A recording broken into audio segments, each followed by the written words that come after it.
Kapatid, kung ngayong araw ang huling sandali na iyong buhay, kanino ka kaya nag-iwan ng liwanag? Kanino ka naging inspirasyon? At kaninong buhay ang naliwanagan dahil sa iyo?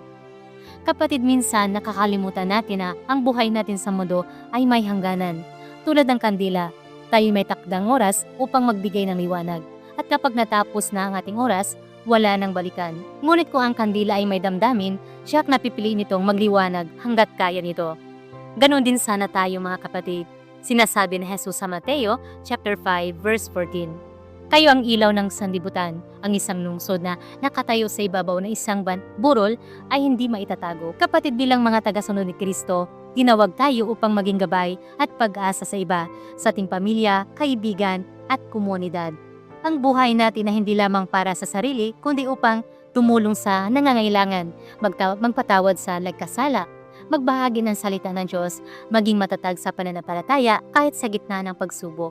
Ngunit paano kung hindi tayo naging ilaw? Ayon sa Biblia, ang mga hindi na buhay sa liwanag ay mapupunta sa kadiliman, ang impyerno, na hiwalay sa presensya ng Diyos.